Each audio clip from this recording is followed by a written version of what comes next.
안녕하세요. 저는 김진훈 교수님의 소속된 석사 2기 박시문입니다. 저는 오늘 Artificial Extracellular Vesicle에 대한 발표를 시작하겠습니다.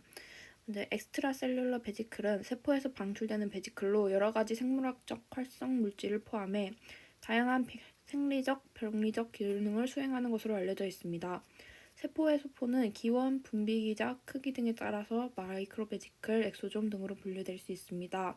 그중 엑소좀은 지질 이중청으로 이루어진 물질로서 세포외로 방출되어 여러 가지 기능을 수행하는 것으로 알려져 엑소좀을 이용한 질병 진단, 생물 정보학, 약물 전달 시스템 등이 활발히 연구되어지고 있습니다. 또 세포 반응을 이끌어낼 수 있는 능력을 가지고 있어 많은 주목을 받고 있습니다.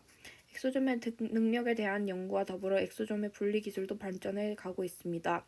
하지만 세포에서 나온 천연 엑소좀을 분리하는 것은 과정이 복잡할 뿐더러 수율이 매우 낮다는 단점이 있습니다. 저희 연구실은 이러한 천연 엑소점의 한계를 극복하기 위해 한 인공 엑소점을 연구 중에 있습니다. 인공 엑소점을 만드는 여러 가지 방법 중 저희는 셀 익스트루전을 이용해 인공 엑소점을 제조하고 있습니다.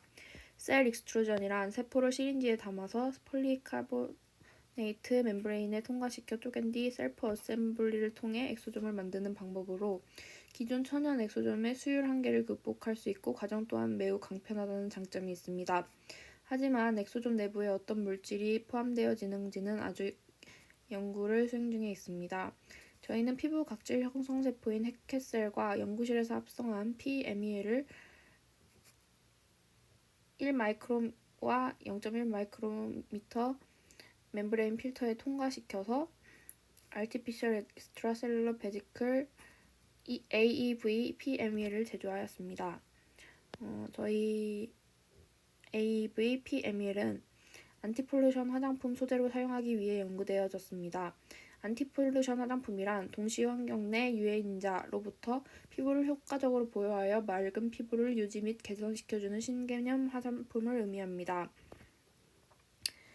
기존의 안티폴루션 화장품은 피부에 음전화를 부여하거나 보호막을 형성하여 미세먼지의 흡착을 방지하고 차단하는 제품이 대부분이었습니다. 하지만 저희가 제안하는 신개념 안티폴루션 화장품 같은 경우에는 피부의 장벽을 강화하고 미세먼지로 인한 염증 반응을 억제하여 미세먼지로 인한 피부 자극을 사전에 예방할 수 있는 역할을 할 수 있습니다. 그림은 저희 연구실에서 합성한 pMEL의 합성 과정입니다. MEL에 말레미드기를 붙이고 이 말레미드기와 반응하는 사이올기를 가진 PEG를 합성하여 바이오 서펙턴트 pMEL을 제조하였습니다. 다음은 저희가 제조한 AV pMEL의 캐릭터리제이션입니다. 먼저 세포 독성 평가를 실시해 보았고 DLS, 제타10, NTA를 이용해 베지클 크기, 제타 포텐셜, 모폴로지 농도 등을 알 수 있었습니다. 두 번째로 베지클의 항염 및 수분 단백질 증가 효능을 평가하기 위해 ROS 어세이와 웨스턴 블러드 아날리시스를 실시해 보았습니다. 그 결과 ROS와 염증성 단백질 같은 경우에는 pMEL의 농도에 따라서 증가하는 것을 확인할 수 있었고 수분 및 장벽 관련 단백질 같은 경우에는 pMEL의 농도에 따라서 그 단백질의 수준이 점점 증가하는 것을 확인할 수 있었습니다. 저희는 인비보 실험도 함께 진행 중에 있습니다. 인비보 실험 같은 경우에는 저희의 AV pMEL이 처리함에 따라서 미세먼지로 인해 두꺼워진 피부가 점점 얇아지는 것을 실험을 통해서 확인할 수 있었습니다. 마지막으로 특허 동향 보고서입니다. 화장품 산업은 현재 크게 세 가지 기술로 연구되어지고 있습니다. 제형, 소재, 용기에 대한 연구가 이루어지고 있는데 저는 화장품 소재 관련 연구자로서 화장품의 소재에 대한 특허 동향 보고서를 작성해 보았습니다. 먼저 각 기술별 출원 연도 특허 동향을 분석해 보았습니다. 제형, 소재, 용기 세 가지 기술 모두 동일하게 증가하였으나 용기 제조 기술이 2015년까지 우세하였다가 2016년 이후에는 화장품 제형 기술이 더 우세해지는 것을 확인해 볼 수 있었습니다. 이는 화장품의 사용감 및 안정감을 중시하는 사회 분위기로 인한 것임을 알 수 있었습니다. 또 기술별 점유 증가율을 연도별로 살펴보았는데 제형 및 소재 기술은 특허 건수가 증가하고 있지만 용기 기술 같은 경우에는 점차적으로 낮아지는 것을 확인해 볼 수 있었습니다.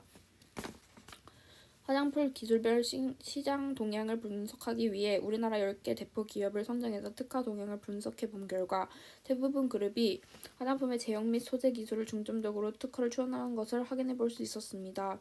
그중 소재 기술만을 건수별로 확인한 결과 10개의 기업 모두 소재 기술에 대한 특허를 출원하였고 이를 바탕으로 화장품 소재 기술이 최근 많은 이슈가 되는 것을 확인할 수 있었습니다. 마지막으로 10개 기업에 대한 포트폴리오를 분석한 결과 기업별로 조력하는 소재 관련 기준이 다르다는 것을 확인해 볼 수 있었습니다.